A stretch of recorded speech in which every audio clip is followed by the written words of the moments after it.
Fermez les yeux un instant et imaginez les fjords immenses de Scandinavie, balayés par le vent et la mer glacée. Sur les rivages, de grands bateaux à la proue sculptée se balancent doucement, prêts à prendre la mer. Les Vikings, dans notre imaginaire, sont souvent associés à des images de combats, de pillages, de banquets noyés d'hydromel.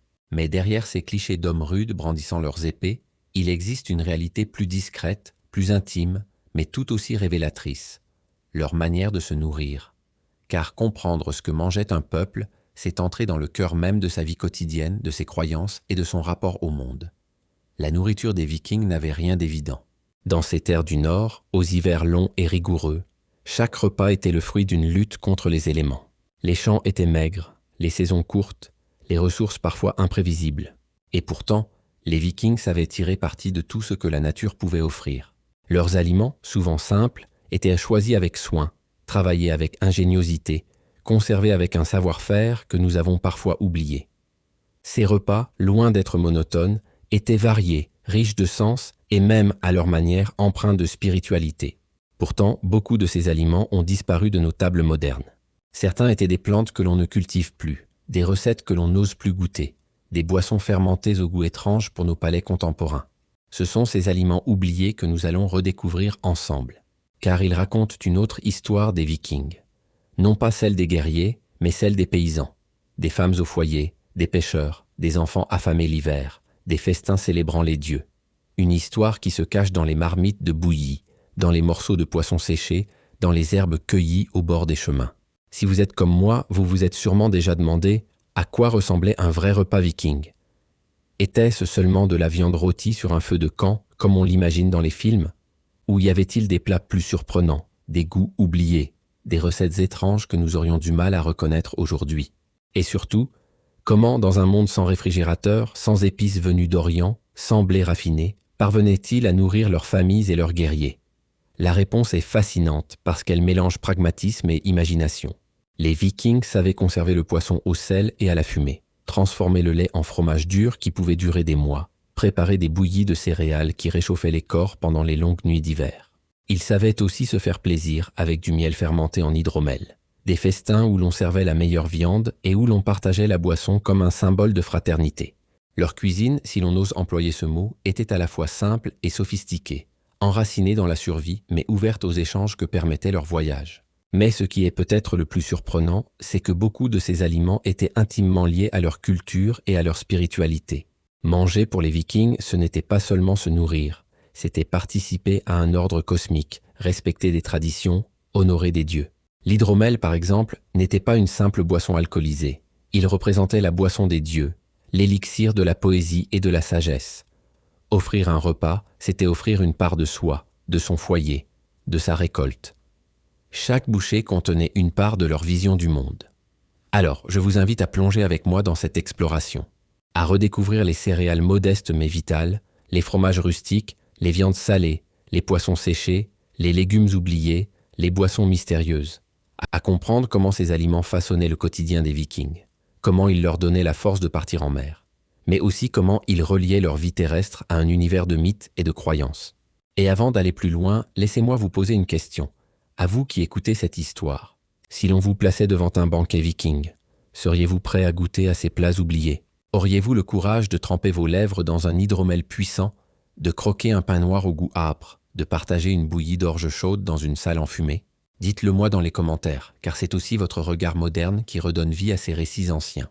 Vous le voyez, ce voyage ne sera pas seulement historique, il sera aussi sensoriel, car il s'agit d'imaginer les goûts, les textures, les odeurs qui accompagnaient les jours et les nuits des Vikings, de sentir la fumée des feux de cuisson, de goûter la douceur du miel fermenté, de ressentir la lourdeur d'un pain dense.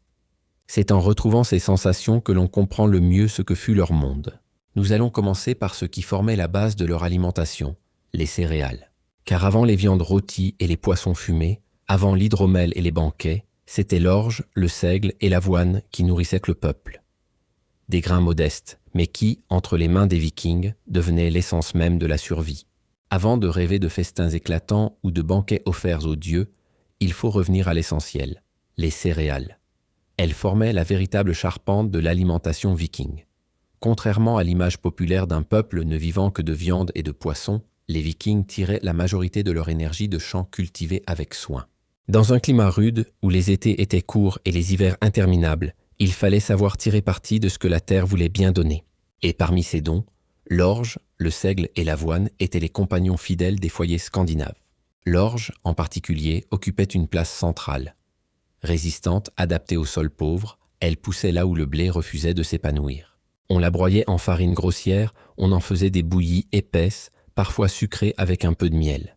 Mais surtout, elle servait à brasser la bière, boisson du quotidien bien plus répandue que l'eau, souvent insalubre. Ainsi, l'orge nourrissait le corps et étanchait la soif, au point de devenir un symbole de vie quotidienne. Le seigle, quant à lui, offrait un pain sombre, dense, nourrissant. Ce pain, souvent très dur, se conservait longtemps et pouvait accompagner les repas pendant plusieurs jours. On en coupait des tranches épaisses que l'on trempait dans les bouillons ou que l'on consommait avec un peu de beurre ou de fromage. Pour nous, habitués à la légèreté du pain moderne, ce pain de seigle aurait sans doute semblé austère. Mais pour les Vikings, il représentait la solidité, la constance, l'assurance de ne pas connaître la faim immédiate. L'avoine, enfin, donnait ces bouillies qui réchauffaient les corps. Cuites longuement dans de l'eau ou du lait, parfois enrichies d'herbes ou de petits morceaux de légumes, elles étaient la nourriture des matins froids. Dans les fermes scandinaves, on se rassemblait autour de la marmite fumante, chacun partageant la même bouillie, que l'on adoucissait parfois d'un peu de miel lorsque les réserves le permettaient. Simple mais réconfortant, ce plat constituait la base de l'énergie nécessaire pour travailler les champs, réparer les bateaux ou s'aventurer en mer. Les techniques de conservation des céréales étaient aussi essentielles. Après la récolte, on stockait les grains dans des greniers de bois, parfois enterrés pour les protéger du froid et de l'humidité. On savait que les rongeurs et les moisissures guettaient, et perdre une récolte signifiait souvent la famine. Les femmes, gardiennes du foyer, jouaient un rôle crucial dans cette gestion. Elles surveillaient les réserves, sélectionnaient les grains, les transformaient selon les besoins. Le pain et la bouillie n'étaient pas de simples plats. Ils étaient le résultat d'un travail collectif et vital. Et il faut imaginer la saveur de ces aliments, bien différente de la nôtre. Pas de sucre raffiné, pas d'épices venues d'Orient. Le goût était brut, parfois amer, parfois fade. Mais c'est précisément cette simplicité qui donnait à chaque ajout un peu de miel, une poignée de baies séchées, un filet de lait, une valeur immense. Chaque amélioration, aussi modeste fût-elle, devenait une fête pour les sens. Ces céréales n'étaient pas seulement une nourriture, elles étaient un symbole de survie. Dans les sagas, on retrouve des allusions aux champs d'orge et au pain sombre comme signe de prospérité. Un foyer où l'on manquait de bouillie ou de pain était un foyer menacé. Et c'est peut-être pour cela que ces aliments humbles, souvent oubliés, avaient une telle importance. Ils représentaient la vie dans ce qu'elle a de plus élémentaire. Mais il y a un autre aspect à retenir. Ces grains servaient aussi de lien avec les dieux. Dans certaines cérémonies, on offrait de la bière d'orge ou des galettes de pain en sacrifice. La nourriture terrestre devenait alors une offrande spirituelle, une manière de remercier ou d'apaiser les puissances invisibles. Ce n'était pas seulement manger pour vivre, mais manger pour appartenir à un ordre cosmique. Si vous étiez assis dans une ferme viking, au cœur de l'hiver, vous verriez probablement une grande marmite de bouillie sur le feu. Les enfants plongent leur cuillère de bois dans l'épaisse préparation fumante, les adultes partagent le même plat, et un silence respectueux s'installe, brisé seulement par le crépitement du feu. Le goût est simple, mais il nourrit, il réchauffe, il unit. Et dans ce geste banal se cache tout un monde. L'ingéniosité d'un peuple, la fragilité de la survie, la force d'une communauté. Mais ce n'était que la base, car au-delà des céréales et de leur bouillie, les Vikings savaient aussi tirer parti de leurs troupeaux, transformant le lait en une variété de produits qui leur apportaient force et diversité. Et c'est à ce pan essentiel de leur alimentation, aujourd'hui oublié, que nous allons nous intéresser maintenant. Lorsque l'on imagine les Vikings, on pense aux mers déchaînées, aux épées levées, aux villages embrasés. Mais il existe une image plus discrète, plus intime, qui raconte une autre vérité, celle des fermes nordiques, des champs bordés de clôtures de bois et des troupeaux qui broutent l'herbe courte des pâturages. Car derrière le fracas des batailles et des voyages lointains, la vie viking reposait sur une base bien plus simple et essentielle, l'élevage. Et parmi les trésors que ces animaux offraient, le lait occupait une place centrale. Les vaches, les chèvres et les brebis étaient omniprésentes dans les fermes scandinaves. Leur lait, produit quotidien, était à la fois nourriture immédiate et matière première pour d'innombrables transformations. Dans un monde sans réfrigérateur, où la conservation était un défi permanent, les Vikings avaient appris à tirer du lait une richesse durable. Et cette richesse prenait des formes multiples.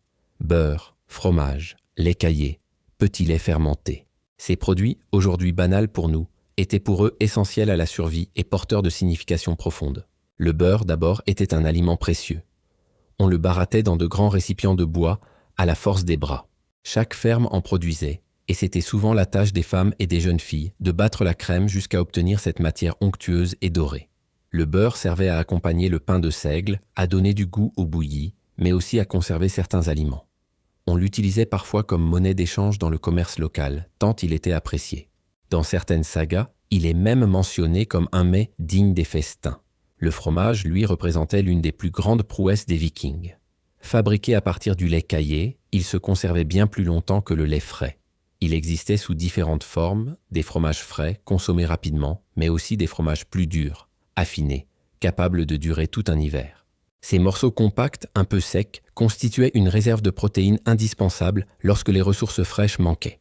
On pouvait les emporter en mer, les glisser dans les provisions des guerriers partant en expédition ou les partager lors des repas de famille. Le lait caillé et le petit lait fermenté étaient également très répandus. On les consommait comme des boissons légèrement aigres qui pouvaient surprendre nos palais modernes. Mais pour les Vikings, cette acidité avait une valeur. Elle désaltérait, elle rafraîchissait, elle aidait à digérer. Ces boissons, souvent laissées à fermenter naturellement, étaient un moyen simple et efficace d'utiliser chaque goutte de lait. Rien ne se perdait, tout se transformait. Il faut aussi imaginer le rôle symbolique de ces produits laitiers. Dans une société où la survie dépendait de la terre et des animaux, le lait représentait une abondance fragile. Une vache qui produisait bien était une bénédiction pour une famille.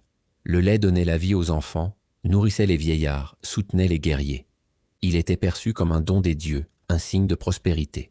Certaines croyances associaient même le lait à la fertilité et à la protection divine. Dans les rituels, offrir du beurre ou du fromage pouvait être une manière d'honorer les puissances invisibles. Mais la consommation de lait n'allait pas sans difficulté. Les Vikings, comme d'autres peuples anciens, pouvaient souffrir d'intolérances que l'on ne comprenait pas encore. Pourtant, au fil des siècles, leur organisme s'adapta, et les produits fermentés, plus digestes, prirent une place importante dans leur alimentation. C'est ainsi que la tradition du lait fermenté, sous toutes ses formes, traversa les générations, devenant l'un des héritages les plus durables de leur cuisine. Imaginez une ferme viking au cœur de l'été. Dans la cour, une femme s'affaire autour d'un récipient de bois. Elle baratte encore et encore la crème épaisse recueillie le matin. Autour d'elle, des enfants jouent, tandis que les chèvres bêlent dans l'enclos. Peu à peu, le beurre se forme, jaune pâle, dense, prêt à être stocké ou consommé. Dans la pièce sombre de la maison, des fromages reposent sur des planches, séchant lentement. L'air est chargé de cette odeur lactée, mélange de richesse et de nécessité. Pour nous, c'est une scène domestique banale. Pour eux, c'était un pilier de la survie. Ces produits laitiers accompagnaient chaque étape de la vie. Le lait chaud apaisait les enfants, le fromage nourrissait les travailleurs, le beurre enrichissait les plats des jours de fête. Ils formaient une alimentation discrète, moins spectaculaire que la viande ou le poisson, mais bien plus constante. Car si les banquets se réservaient aux occasions spéciales, le lait, lui, coulait chaque jour, rappelant la régularité de la vie paysanne. Et pourtant, comme tant d'autres aspects de la culture viking, cette alimentation portait en elle une dualité. Elle était simple, humble, faite de gestes quotidiens, mais elle pouvait aussi devenir symbole de puissance, de prospérité, de lien avec les dieux. Ce contraste entre la banalité des gestes et la grandeur des significations est l'une des clés pour comprendre les Vikings. Si vous goûtiez aujourd'hui un morceau de fromage viking, il vous semblerait sans doute rude, trop salé, trop ferme. Si vous buviez leur lait fermenté, vous grimaceriez peut-être devant son acidité. Mais derrière ces saveurs, il y a toute une civilisation. Chaque bouchée, chaque gorgée raconte l'ingéniosité d'un peuple qui savait transformer le peu que la nature offrait en un trésor de vie. Mais bien sûr, les produits laitiers n'étaient qu'une part de cette alimentation. Car pour compléter ces repas, les Vikings comptaient aussi sur la viande et la chasse. Et là encore, nous allons découvrir un univers de tradition, de rareté et de techniques de conservation surprenantes. Lorsque l'on évoque les Vikings, une image revient sans cesse. Celle de guerriers robustes, déchirant de grands morceaux de viande rôtis au-dessus d'un feu. La chair encore fumante, découpée à la hache, arrosée d'hydromel. Ce tableau, souvent repris par la fiction, a quelque chose de séduisant, mais il est loin de refléter la réalité quotidienne. Car dans le Nord, la viande n'était pas un aliment de tous les jours. Elle était rare, précieuse, et sa consommation révélait beaucoup sur l'organisation sociale, les croyances et la survie de ce peuple. Dans les fermes scandinaves, les animaux domestiques formaient une richesse à la fois matérielle et symbolique. Les bœufs, les porcs et les moutons étaient élevés non seulement pour leur viande, mais aussi pour tout ce qu'ils pouvaient fournir: le lait, la laine, le cuir, la force de travail. Tuer une bête n'était pas un geste anodin. On attendait généralement qu'elle ait atteint la fin de son utilité ou qu'un sacrifice rituel le justifie. Ainsi, la viande issue du bétail domestique restait relativement rare, réservée aux moments importants ou aux familles les plus riches. Le porc, sans doute, était le plus répandu. Facile à élever, nourri des restes de la ferme et des glands des forêts, il fournissait une viande grasse et nourrissante. Le mouton, lui, offrait une chair plus maigre, mais il était souvent conservé pour sa laine, essentielle aux vêtements. Le bœuf, en revanche, était précieux. Il représentait un capital, un signe de richesse. Le sacrifier pour sa viande n'était pas courant. Il servait surtout lors de grands festins, quand il fallait nourrir de nombreux convives et impressionner par l'abondance. À côté de l'élevage, la chasse complétait l'approvisionnement. Les forêts et les montagnes du nord regorgèrent de gibier, cerfs majestueux, élans puissants, sangliers sauvages. Mais chasser demandait du temps, des armes, une organisation. Ce n'était pas une activité quotidienne pour tous. Seuls ceux qui en avaient les moyens ou qui vivaient près des zones forestières pouvaient réellement en profiter. La chasse apportait une viande appréciée, mais aussi des peaux et des cornes, utiles pour les outils, les vêtements et les ornements. Les oiseaux représentaient également une ressource importante. Les oies et les canards sauvages étaient chassés dans les marais, parfois pris dans des filets ou abattus à l'arc. Leurs œufs, faciles à récolter au printemps, constituaient aussi un apport précieux. Chaque saison dictait ses opportunités, et les Vikings savaient exploiter chaque occasion que la nature offrait. Mais le véritable défi n'était pas seulement de trouver la viande, c'était de la conserver. Dans un climat froid, mais pas toujours assez pour geler durablement, il fallait développer des techniques ingénieuses. Le fumage, d'abord, permettait de garder la chair pendant des semaines. On suspendait les morceaux au-dessus des feux, dans les maisons enfumées, jusqu'à ce que la fumée pénètre la chair et la rende résistante à la pourriture. Le salage était une autre méthode, mais le sel, rare et coûteux, n'était pas accessible à tous. On utilisait aussi le séchage à l'air, profitant des vents glacés du nord pour déshydrater la viande. Ces procédés transformèrent la nourriture en réserve pour l'hiver, quand la chasse devenait impossible et que les bêtes de ferme étaient trop précieuses pour être abattues. Il faut aussi rappeler que la viande, au-delà de sa valeur nutritive, avait une forte dimension symbolique. Lors des banquets et des cérémonies religieuses, elle devenait offrande. Les sagas racontent les sacrifices d'animaux aux dieux, où la chair était partagée entre les participants après le rituel. Manger ensemble la viande d'un bœuf ou d'un sanglier n'était pas seulement un festin, c'était un acte de communauté, un lien entre les hommes et les dieux. La chair devenait une passerelle entre le monde terrestre et l'ordre divin. Pour les familles modestes, en revanche, la viande n'était pas une évidence. Beaucoup de repas se faisaient sans elle, remplacés par du poisson, des céréales, des légumes ou des produits laitiers. Goûter un morceau de bœuf rôti représentait une fête, une rareté, presque un luxe. Et cela montre bien que, contrairement aux images populaires, les Vikings ne vivaient pas dans l'abondance de la chair animale. Leur régime était beaucoup plus frugal, marqué par l'économie et la prudence. Imaginez un soir d'hiver dans une ferme scandinave. Au-dessus du feu, un petit morceau de porc fumé, son odeur remplit la pièce sombre. Autour, la famille l'attend, les enfants les yeux brillants. On coupe la viande en tranches fines, chacun reçoit sa part, accompagné de bouillie et de pain de seigle. Ce n'est pas un banquet, c'est un partage modeste, mais ce goût de graisse chaude, après des jours de plats austères, devient une joie immense. La viande, même rare, avait ce pouvoir, transformer un repas ordinaire en moment de fête. Et pourtant, malgré ces difficultés, les Vikings parvenaient à créer des mets surprenants. Certains morceaux étaient bouillis dans de grands chaudrons, d'autres grillés sur les braises. Les abats n'étaient pas gaspillés. Le sang, par exemple, servait à préparer des boudins riches en fer et nourrissants. Rien ne se perdait. Tout était utilisé. Dans une société où chaque ressource comptait, cette ingéniosité faisait partie de l'art de vivre. Ainsi, la viande n'était pas seulement un aliment. Elle était un trésor, une offrande, un symbole. Rare au quotidien, elle brillait dans les festins, marquait les rituels, renforçait les liens communautaires.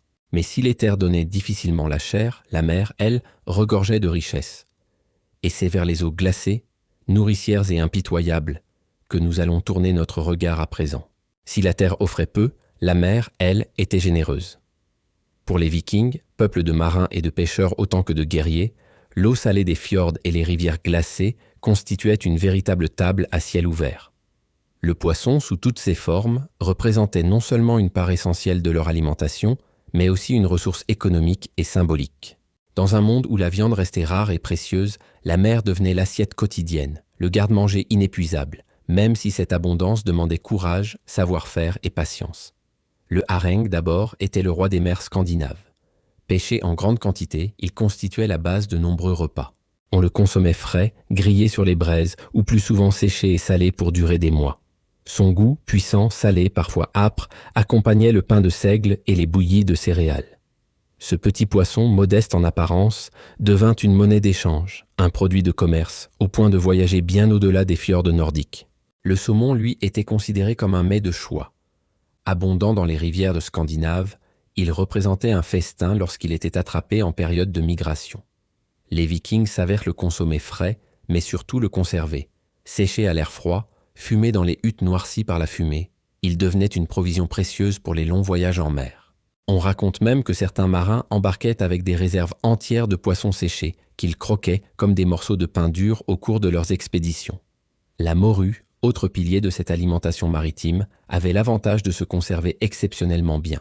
Séchée sur des claies de bois, exposée au vent du nord, elle se transformait en un aliment dur et léger à transporter, mais qui reprenait vie après avoir mijoté dans un bouillon.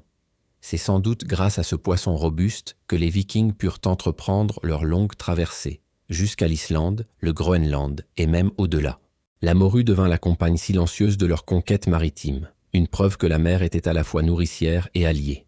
Mais les Vikings ne se contentaient pas de ces espèces célèbres. Ils pêchaient aussi l'anguille, grasse et nourrissante, les truites des rivières, les maquereaux et toutes sortes de poissons selon les saisons. Chaque région, chaque fjord avait ses spécialités, ses savoir-faire. Dans certains villages, la pêche était un art transmis de génération en génération, rythmé par les saisons, les migrations des bancs de poissons et les caprices du climat. À côté des poissons, la mer offrait d'autres trésors. Les coquillages et les crustacés, bien que moins abondants dans les sources, faisaient partie du régime des Vikings vivant sur les côtes. Les huîtres, les moules, les crabes étaient ramassés à marée basse, parfois dégustés crus, parfois cuits dans de simples marmites de fer. Ces mets, pour nous raffiner, étaient pour eux des compléments naturels, pris directement de la mer, preuve que rien n'était négligé dans ce qu'offrait la nature. La conservation, une fois de plus, jouait un rôle crucial. Dans un climat où le froid ralentissait la décomposition, mais ne suffisait pas à l'empêcher, il fallait inventer des techniques efficaces. Le séchage à l'air, le fumage et le salage transformèrent les poissons en véritables trésors. Ces techniques exigeaient du travail, mais elles garantissaient des provisions stables, capables de soutenir un foyer pendant les longs mois d'hiver ou un équipage pendant une traversée. Il faut aussi imaginer l'importance économique du poisson. Dans certaines régions, il devint une marchandise clé. On échangeait du poisson séché contre des céréales, du sel, du fer et même des tissus venus d'autres contrées. Les ports nordiques s'emplissaient de cette odeur puissante, mélange de sel, de fumée et de chair séchée. Le commerce maritime viking ne se limitait pas aux armes et aux bijoux. Il reposait aussi sur ce produit humble qui circulait de village en village, de fjord en fjord et parfois bien plus loin encore. Le poisson n'était pas seulement une ressource matérielle, il avait aussi une valeur symbolique. Dans certaines croyances nordiques, la mer était un espace sacré, peuplé de créatures mystérieuses, à la fois généreuses et dangereuses. Manger ce qu'elle offrait était un acte d'humilité autant que de reconnaissance. Offrir un poisson aux dieux pouvait signifier remercier la mer pour ses dons ou apaiser ses colères. Dans les banquets, le poisson prenait place aux côtés de la viande, rappelant que la force des Vikings venait autant de la terre que des eaux profondes. Imaginez un foyer viking, une soirée d'hiver. Le feu crépite, une marmite de poisson bouillonne, assaisonnée de simples herbes cueillies l'été précédent. L'odeur se répand dans la salle, les convives attendent, un silence se fait. Le poisson partagé entre tous ne provoque peut-être pas la même fête que la viande rôtie, mais il nourrit, il réchauffe, il rassure. Ce goût de sel et de fumée, familier, devient l'arrière-plan de la vie quotidienne. Il est la constance, la régularité, le fil invisible qui relie les générations. Et pourtant, ce régime marin ne suffisait pas à lui seul. Car si la mer offrait une abondance de protéines, il fallait aussi équilibrer l'alimentation avec d'autres ressources. Les légumes, les herbes, les racines, bien que modestes, jouaient un rôle essentiel dans cette mosaïque alimentaire. Souvent oubliés dans les récits héroïques, ils étaient pourtant la base silencieuse qui complétait chaque repas. Et c'est à eux, les humbles compagnons des céréales, du lait et du poisson, que nous allons maintenant nous intéresser. Quand nous pensons aux Vikings, nous les imaginons volontiers autour de viandes fumées, de poissons séchés et de cornes d'hydromel. Pourtant, leur quotidien ne reposait pas seulement sur ces mets robustes. Une part essentielle de leur alimentation venait de la terre, les légumes, les racines, les plantes sauvages et les herbes. Ces aliments, souvent oubliés dans nos représentations, étaient pourtant les compagnons indispensables des repas vikings. Sans eux, leur régime aurait été déséquilibré, monotone et insuffisant pour affronter le froid et les longues expéditions. Le chou, par exemple, était l'un des légumes les plus répandus. Robuste, capable de pousser dans un climat rude, il constituait une base précieuse. On le consommait frais, bouilli, parfois fermenté pour durer plus longtemps.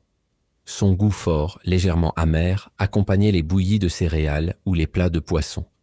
Ce chou rustique, bien loin de nos variétés modernes, était un symbole de simplicité et de survie. Les pois et les fèves jouaient eux aussi un rôle central. Riches en protéines, ils complétaient les céréales et permettaient de nourrir une population qui ne pouvait pas toujours compter sur la viande. Les pois secs, trempés dans l'eau, cuisaient dans de grands chaudrons, donnant des soupes épaisses qui réchauffaient les corps. Ces plats, modestes en apparence, étaient essentiels pour traverser l'hiver. Leur texture dense, leur goût terreux, formaient une nourriture humble mais rassurante. Les navets, ancêtres des pommes de terre dans ces contrées nordiques, étaient omniprésents. On les cultivait dans les champs, on les conservait dans des fosses enterrées, et on les consommait bouillis, rôtis, parfois réduits en purée. Leur chair, légèrement sucrée, apportait une variété bienvenue dans des repas souvent monotones. Dans certaines sagas, les navets sont mentionnés comme un aliment du peuple, preuve de leur importance. À côté de ces cultures, les Vikings cueillaient une multitude de plantes sauvages. L'ortie, par exemple, fournissait des feuilles riches en nutriments, utilisées en soupe. Les pissenlits, les oseilles, les herbes des prairies ajoutaient de la fraîcheur au plat, surtout au printemps. Ces herbes, souvent considérées comme de simples mauvaises herbes aujourd'hui, étaient alors des alliées précieuses, apportant vitamines et diversité. Les baies jouaient un rôle particulier. Hérelles, myrtilles, mûres, framboises. Ces fruits sauvages, cueillis en été, étaient consommés frais, séchés ou conservés dans du miel. Leur goût sucré et acidulé offrait une parenthèse de plaisir dans une alimentation parfois austère. Mais elles avaient aussi un rôle médicinal. Certaines baies étaient utilisées pour prévenir les maladies ou soigner les maux de l'hiver. Dans l'imaginaire viking, elles étaient presque magiques, cadeaux de la nature à savourer avec gratitude. Les herbes aromatiques, bien que discrètes, complétaient les plats. L'aneth, la coriandre, la moutarde sauvage ajoutaient des saveurs subtiles aux viandes et aux poissons. Ces herbes ne servaient pas seulement à relever le goût. Elles avaient aussi des vertus médicinales. Dans une société sans pharmacie, chaque plante était une alliée, capable de soigner une blessure, d'apaiser un estomac, de calmer une toux. Les femmes, gardiennes de ces savoirs, connaissaient les vertus de chaque feuille, de chaque racine, et les transmettaient de génération en génération. Il faut aussi mentionner les racines plus modestes. Carottes anciennes, panais, oignons sauvages.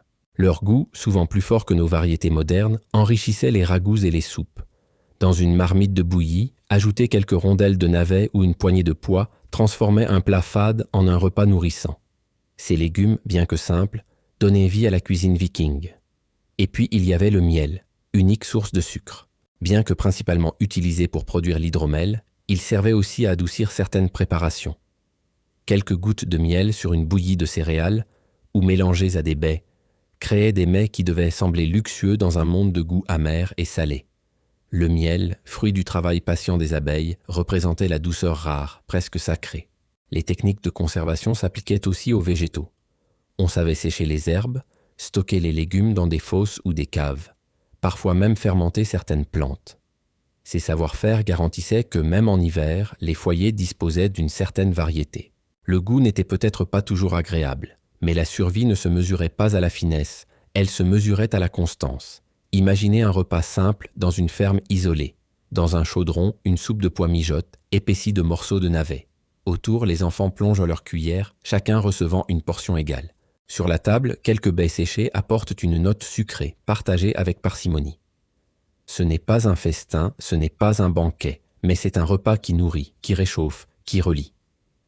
Ces légumes et ces plantes oubliées nous rappellent que les Vikings, loin d'être de simples mangeurs de viande, étaient des paysans ingénieux, attentifs à la terre, à la saison, aux dons de la nature. Leur alimentation était variée, équilibrée, pensée pour durer. Elle alliait la force des céréales, la richesse des produits laitiers, la vigueur du poisson et la discrète vitalité des légumes et des herbes. Mais la table viking ne se limitait pas à ce qui se mangeait, car ce qui se buvait avait une importance tout aussi grande. Les boissons, fermentées ou douces, accompagnaient chaque repas, du quotidien au festin. Et parmi elles, certaines sont devenues légendaires, comme l'hydromel, boisson des dieux. C'est ce monde liquide, entre ivresse et survie, que nous allons explorer à présent. Si l'on ferme les yeux et que l'on imagine un banquet viking, on voit aussitôt de grandes cornes levées, des cris de joie, des chants, des toasts portés au nom des dieux. Car pour les vikings, boire n'était pas seulement une question de soif, c'était un acte social, spirituel, presque sacré. Le liquide versé dans les gobelets de bois ou les cornes polies liait les hommes entre eux, mais aussi avec leurs ancêtres et leurs divinités. Et derrière ces boissons se cache un univers fascinant de savoir-faire, de traditions et de saveurs aujourd'hui oubliées. L'hydromel, sans doute, était la boisson la plus mythique. Fabriqué à partir de miel fermenté, parfois enrichi d'herbes ou de baies, il était perçu comme un élixir divin.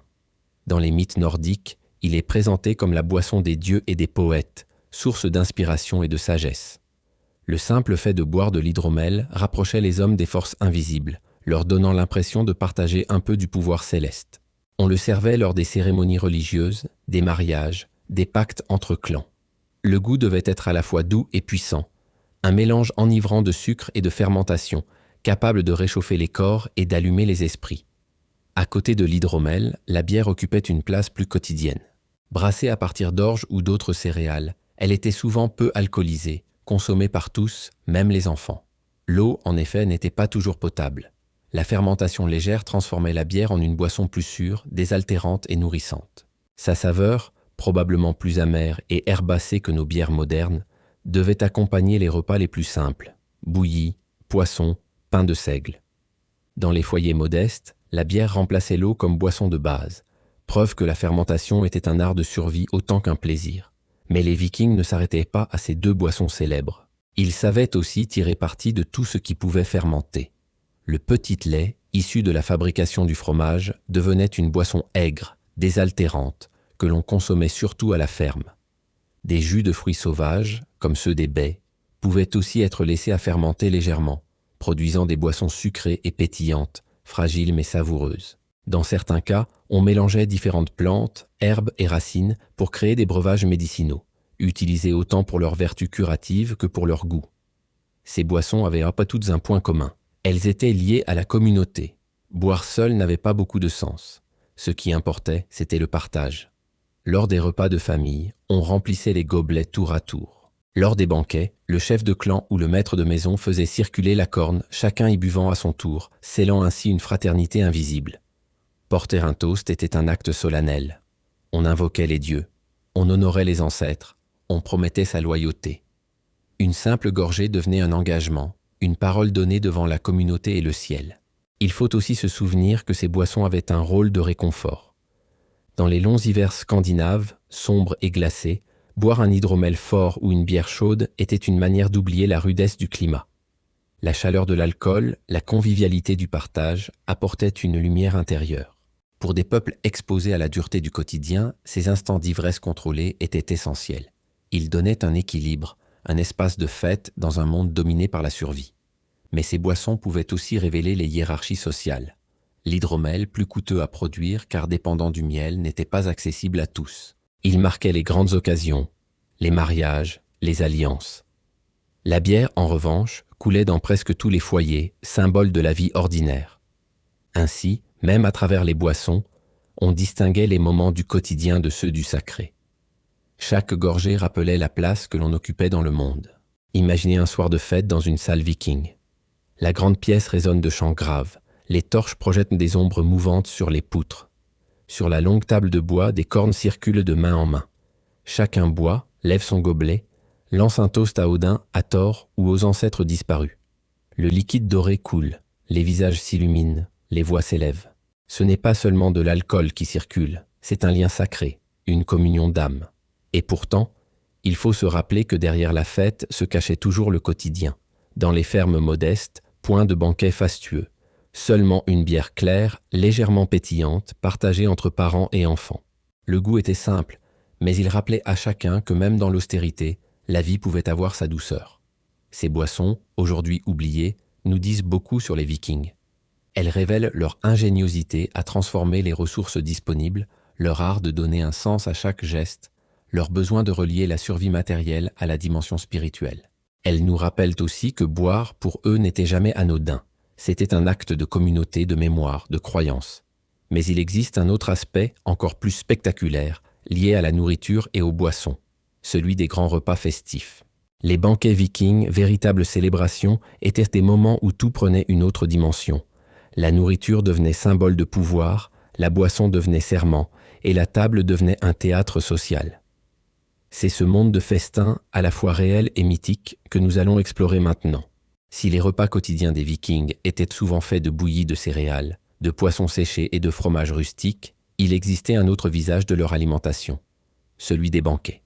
Ces festins, rares et solennels, rassemblaient les familles, les clans, parfois des villages entiers. Ils étaient bien plus que de simples repas. Ils constituaient des rituels sociaux et politiques où la nourriture et la boisson devenaient langage, symbole et promesse. Un banquet viking commençait toujours par la disposition de la salle. Dans les grandes fermes ou les demeures de chefs, la pièce principale se transformait en un lieu de fête. Des torches illuminaient les poutres, des tapis de laine couvraient les sols, et les longues tables de bois s'emplissèrent de plats. Chaque invité avait sa place, hiérarchisée selon son rang. Le chef de clan, maître de maison, siégeait à l'endroit d'honneur, et autour de lui se dessinaient des cercles de dignité. Être placé près du chef était une marque de reconnaissance. Être relégué au bout de la table, une légère humiliation. Ainsi, avant même la première bouchée, le banquet parlait déjà le langage du pouvoir. Les plats servis avaient eux aussi une valeur symbolique. La viande, rare au quotidien, coulait alors à flot. On rôtissait des porcs entiers, on servait des morceaux de bœuf, on faisait bouillir des chaudrons de gibier. Le poisson, lui, apparaissait sous ses plus belles formes. Saumon fumé, hareng grillé, morue séchée réhydratée dans des bouillons parfumés. On apportait aussi des pains de seigle épais, des fromages, des légumes cuits longuement. Mais au-delà de la quantité, c'était la qualité qui comptait. Offrir de la viande tendre, du poisson rare ou une boisson précieuse comme l'hydromel montrait la richesse et la générosité de l'hôte. Le partage était essentiel. Chacun recevait sa part, mais certains morceaux avaient une valeur particulière. Offrir la meilleure pièce à un invité, c'était l'honorer publiquement. Refuser cette part, en revanche, pouvait être perçu comme un affront. Ainsi, chaque geste, chaque assiette devenait une déclaration politique, une manière d'affirmer les alliances ou d'exprimer des tensions. La boisson jouait un rôle encore plus central. Les cornes d'hydromel circulaient et chaque toast était un moment solennel. On levait sa corne en l'honneur des dieux, des ancêtres, mais aussi des alliances conclues autour de la table. Les toasts n'étaient pas de simples paroles festives, ils étaient des serments. Dire que l'on boirait à la santé d'un allié, c'était promettre son soutien. Lever sa corne à Odin ou à Thor, c'était réaffirmer son appartenance à une tradition sacrée. La boisson, dans ces instants, liait les hommes plus fortement que n'importe quel serment écrit. Mais le banquet ne se limitait pas à la nourriture et à la boisson. Il était aussi un espace de culture et de mémoire. Les skalds, poètes et conteurs, prenaient la parole, récitant des sagas, chantant des exploits, rappelant les lignées. Leur rôle était essentiel. Ils transformaient le repas en un acte de transmission. En mangeant et en buvant ensemble, on ne célébrait pas seulement la vie présente. On invoquait le passé. On préparait l'avenir. Chaque banquet devenait une pierre ajoutée à l'édifice de la mémoire collective. Ces festins avaient également une dimension religieuse. Dans certaines occasions, des animaux étaient sacrifiés aux dieux avant d'être partagés entre les convives. La chair devenait alors une offrande autant qu'un repas. Manger, c'était communier avec les puissances invisibles, inscrire la communauté humaine dans un ordre cosmique. Le banquet, par son abondance, rappelait la générosité des dieux. Par son rituel, il renforçait la cohésion du clan. Pour les femmes, ces repas étaient à la fois un espace de visibilité et de contrainte. Elles participaient à la préparation, servaient parfois les plats, mais elles avaient aussi leur place à la table. Leurs gestes étaient observés, leurs paroles notées. Une femme qui savait se tenir lors d'un banquet, qui savait offrir un toast ou partager un plat avec élégance, renforçait l'honneur de sa famille. Ainsi, même dans la fête, l'étiquette demeurait. Il faut aussi imaginer l'ambiance de ces banquets. Le bruit des conversations, les rires, les chants, les cornes qui s'entrechoquent, le crépitement du feu. Les odeurs de viande rôtie et de poisson fumé emplissant la salle. Les enfants fascinés, observant les gestes des adultes. Les vieillards rappelant les anciennes coutumes. Chaque détail contribuait à transformer le repas en une expérience sensorielle totale. Mais au-delà de la fête, le banquet avait une autre fonction. Il servait de scène politique. Les décisions importantes pouvaient être préparées autour de la table, les alliances consolidées par le partage de la viande et de l'hydromel. Un chef généreux, capable de nourrir et d'abreuver largement ses invités, renforçait son prestige. Un hôte avare, au contraire, perdait du crédit. Ainsi, nourrir, c'était gouverner.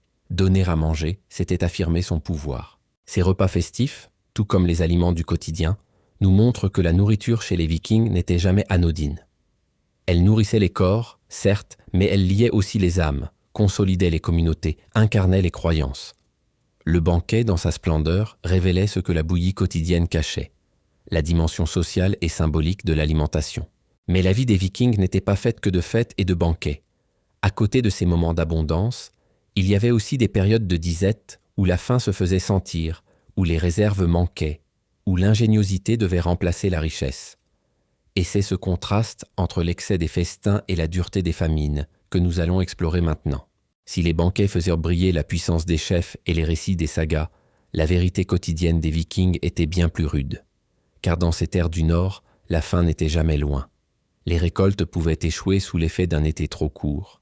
Les tempêtes pouvaient dévaster les réserves de poissons. Les troupeaux pouvaient périr lors d'un hiver trop cruel.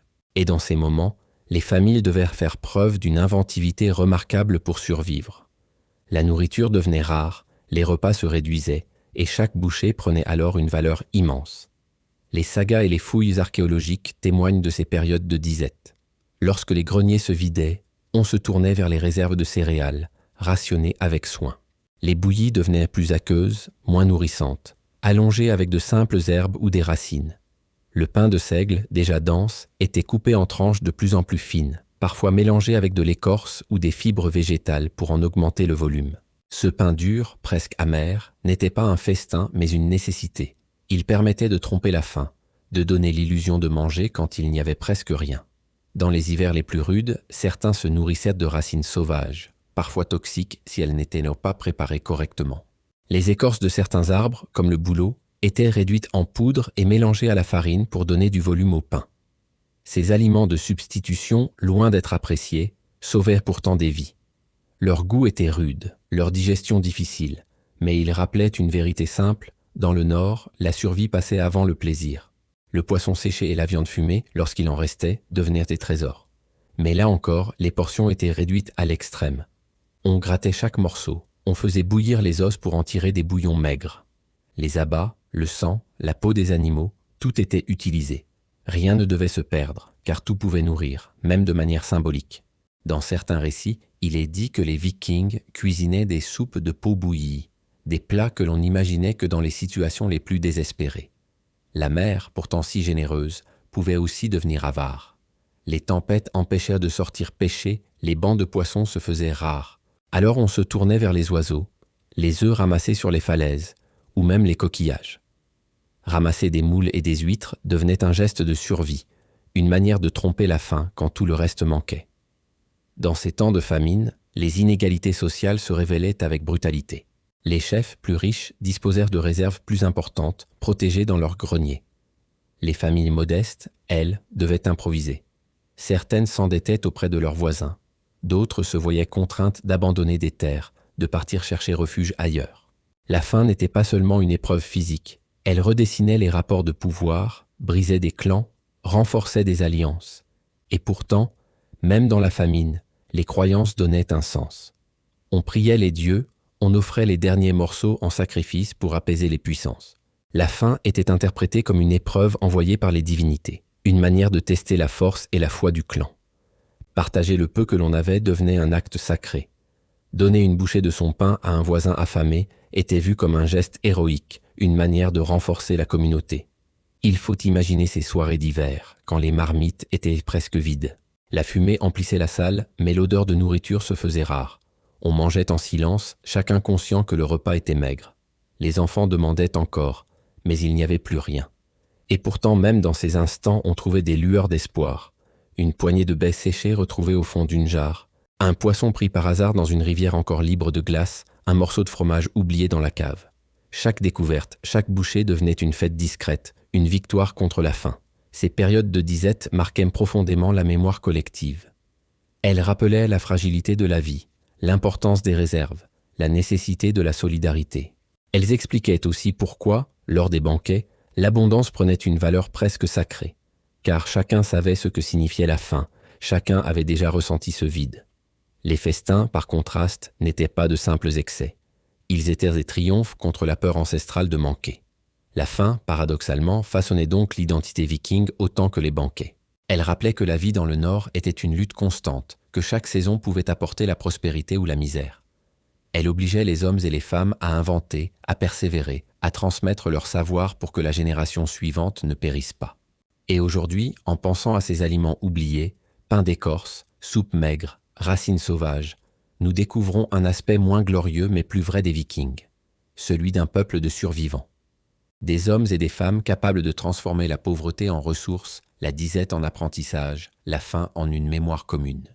Mais pour refermer ce voyage, il nous reste une dernière étape.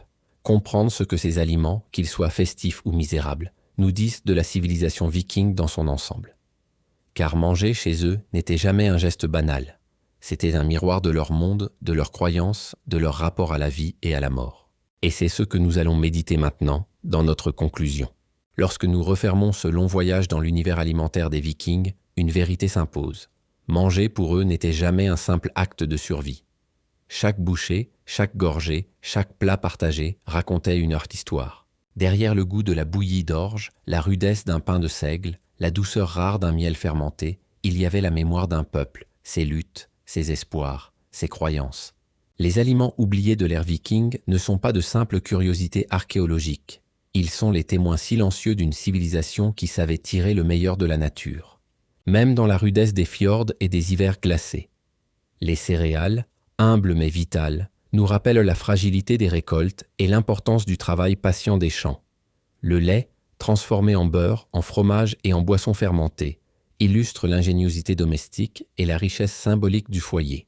La viande, rare et précieuse, nous montre combien chaque sacrifice comptait, combien le partage était sacré. Le poisson séché, fumé, salé devient l'allié silencieux des marins et la clé de leurs explorations lointaines. Les légumes, les herbes, les baies nous rappellent que même les mets les plus modestes étaient essentiels à l'équilibre de la vie. L'hydromel, la bière, les toasts, enfin, nous révèlent que boire, c'était entrer en communion avec la communauté et avec les dieux. Mais à côté de cette richesse, il y avait aussi la faim. Cette ombre constante, tapie derrière chaque hiver trop long, chaque récolte manquée. Elle forçait les Vikings à l'inventivité, les obligeait à transformer l'écorce en pain, la peau en soupe, les herbes sauvages en repas. Cette faim, aussi terrible fut-elle, donna à leur banquet un éclat encore plus fort. L'abondance n'avait de sens que parce que le manque était toujours présent. Ce qui frappe en contemplant ce tableau, c'est l'équilibre entre l'humilité et la grandeur. Le quotidien viking était frugal, austère, souvent rude. Mais il se ponctuait de moments de fête, de banquets où la nourriture devenait symbole, mémoire, offrande. Ce va-et-vient entre privation et abondance donnait à leur culture une profondeur unique. Ils savaient que la vie pouvait basculer d'un extrême à l'autre, et ils avaient appris à donner un sens à ces contrastes. Et nous, en observant leur table oubliée, que découvrons-nous? Peut-être un miroir. Car nos sociétés modernes, malgré leur abondance, connaissent elles aussi des règles, des excès, des manques. Nous avons oublié certains aliments, certaines saveurs, certaines pratiques de conservation. Nous avons transformé notre rapport à la nourriture en une recherche de confort et de rapidité. Les Vikings, eux, ne pouvaient pas se permettre d'oublier que manger était un acte de survie, un lien avec la terre, un lien avec les dieux. Leur monde nous rappelle que l'alimentation n'est jamais neutre. Elle exprime toujours une vision du monde. Alors, si demain vous vous retrouviez face à une table viking, qui goûteriez-vous en premier?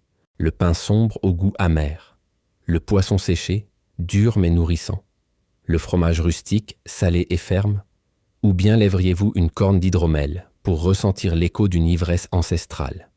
Chacun de ces aliments est une porte ouverte sur le passé, une invitation à comprendre autrement un peuple que l'on réduit trop souvent à ses raids et à ses batailles.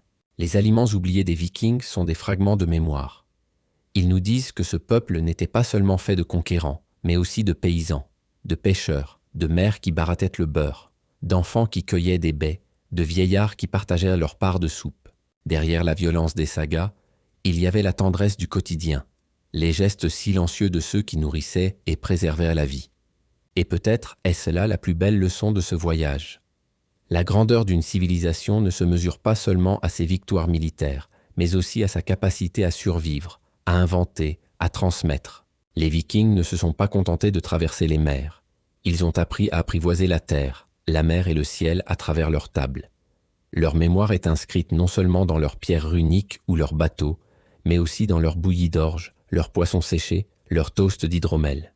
Alors, la prochaine fois que vous mangerez un morceau de pain sombre, que vous goûterez un fromage rustique ou que vous lèverez un verre en l'honneur d'un ami, souvenez-vous, dans ce geste se cache quelque chose d'universel. Ce que les Vikings faisaient dans leurs fermes et leurs salles enfumées, nous continuons à le faire aujourd'hui. Manger ensemble, boire ensemble, donner un sens à la nourriture. Et vous, si vous aviez vécu à cette époque, auriez-vous eu la patience de supporter la frugalité du quotidien? Ou auriez-vous attendu avec ardeur les banquets pour célébrer la vie? Auriez-vous trempé vos lèvres dans l'hydromel ou préféré les bouillies humbles mais nourrissantes? Cette question, en vérité, ne concerne pas seulement le passé. Elle nous rappelle que chaque société invente sa table, ses goûts, ses excès, ses manques, et qu'au fond, manger, c'est toujours raconter une histoire. Ainsi s'achève ce voyage dans les aliments oubliés de l'ère viking. Un voyage qui nous a mené des champs d'orge aux fjords glacés, des fermes fumantes aux banquets éclatants, des périodes de disette aux ivresses des festins. Un voyage où chaque bouchée, chaque gorgée, chaque saveur nous a parlé d'un peuple qui savait, mieux que beaucoup, que la vie est fragile, et que c'est dans le partage de la nourriture que l'on trouve la force de continuer.